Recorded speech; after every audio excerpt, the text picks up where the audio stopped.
All right, so we're gonna keep on with the Mustang theme today. We're gonna mess with the belt noise today, try to figure that out. I believe maybe the idler pulley or the tensioner pulley is not working properly. So I got both of those. See if you can hear it.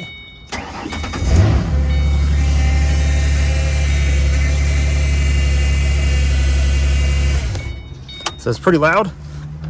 Gonna pop the hood, go check that out real quick, replace those two, and then if the belt squeal is away, we're gonna run it through the DMV here in Delaware and hopefully get it passed. All right, so this should be fairly simple. We're gonna do the idler pulley, which is there, and the tensioner, which is down there. The tensioner itself is a 1/2 inch or 13. The idler pulley is a 15 millimeter, which I have right here. This should basically be all you need.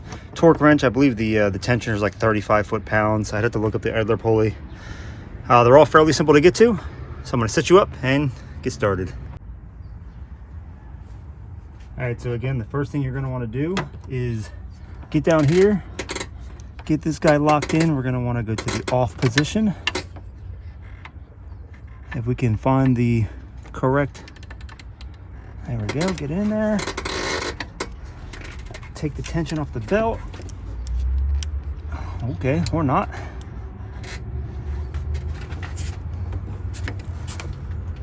There it goes. Definitely gonna say that's probably our problem. Get the belt off of both of these guys here. I did get a new belt as well. It's inside the Mustang, I believe. I have to go look for it. I forgot where I put it. Good thing to do is probably take a picture of how you take this guy off, the belt that is, so that you know the routing. All right, once you get the belt off, be able to get down there and take off your pulley itself to get your 13 millimeter in the off position. Now this, again, this is the 4.0 V6.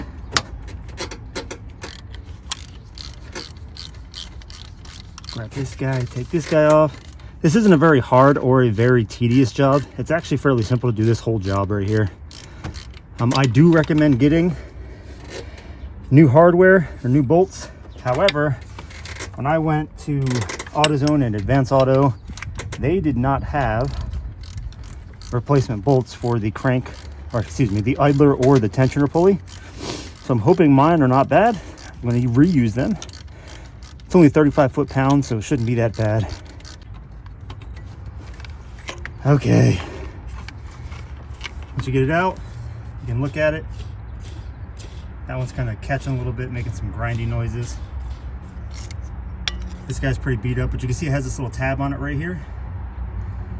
There's another slot for this to go into down inside of there. It's kind of hard to see, but it basically just sits in kind of like this and then locks in place. And then we'll move on to the idler pulley. Pretty much the same process, except it's a 15 millimeter. So you get this guy on and do the same thing. Just loosen it. All right, the old one comes off like this. It's got this little locking thing on the back. I don't think the new one came with this. I don't even know if you need it. I may reuse that. We'll look and see. It's the hardware. This one's definitely grinding as you're spinning it. Here's the new idler pulley. It comes with this little insert. This little thing right here. I'm guessing that replaces all of this. All right, got the new one. Drop it down in your slot. Get it in the hole. Twist it on. I'm sure I should be using a thread locker or something along those lines, but we're gonna do it this way. All right, so it looks like the torque spec is the same for both. They're both 35 foot-pounds. So you get your torque wrench, you go to the foot-pounds, and Well, I guess I should probably loosen it so I can actually turn it. Get to 35 foot-pounds, which is right here. You tighten down your torque wrench, make sure everything is correct. Your socket.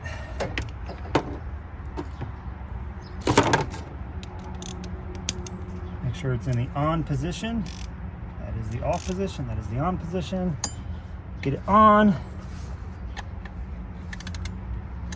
And then you just torque it. You'll hear the click once it's torqued properly. Idler pulley is on, spinning nice and freely. Next would be the tensioner pulley, which is inside of this guy here. Do some paperwork. Here's the new one of those guys there. All right, so once you get everything all set, make sure you put it in the correct way. This little tiny guy right here should be facing in. There's a little slot down here that it should go into. You get it in here, you get it lined up with its little slot, which is right here. And then you just screw your bolt in.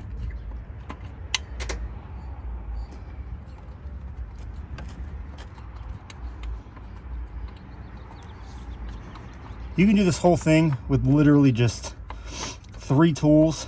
That is your wrench, your torque wrench. I guess 4 technically, because you need 2 sockets.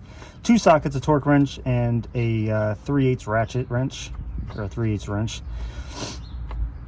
You could do this whole job with just those. It looks like both the tensioner and the idler pulley are both 35 foot-pounds. I know I already said that, but I will reiterate it a few more times.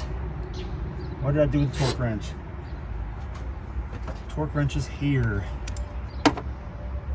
And then you just get your guy.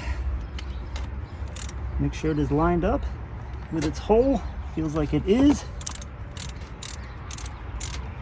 Get it in and turn it until you hear a click.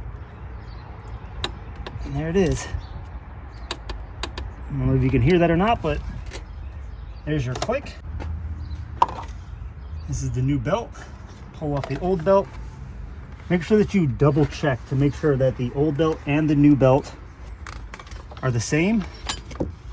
You can just check sizes. It should be fairly simple. Just get them right next to each other. And then make sure they're the same length, which in this case they are. And then it's just a matter of fishing this whole thing through somehow and figuring out how it goes. Okay, so we're looking at running this guy all the way down up under here. All right, so once you got everything in place the way that it's supposed to be, now it's just a matter of trying to get the belt back into place, which is just a pull of the tensioner pulley, pulling this guy back up over this guy here, sliding it back in, double checking to make sure all of your belts are fitted where they're supposed to be. And if they are, everything should come out pretty nice. Okay, so it looks like, let me get you over here.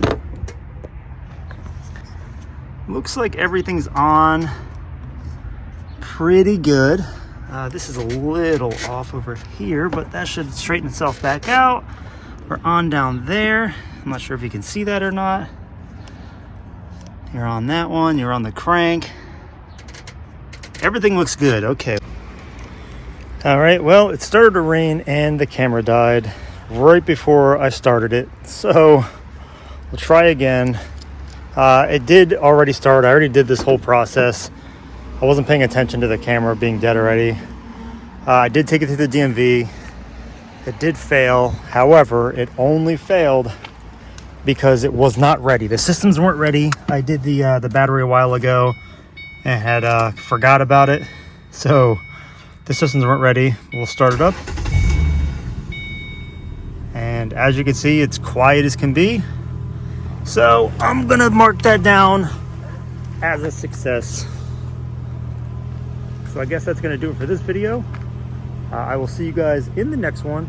But until next time, I will see you later. Goodbye.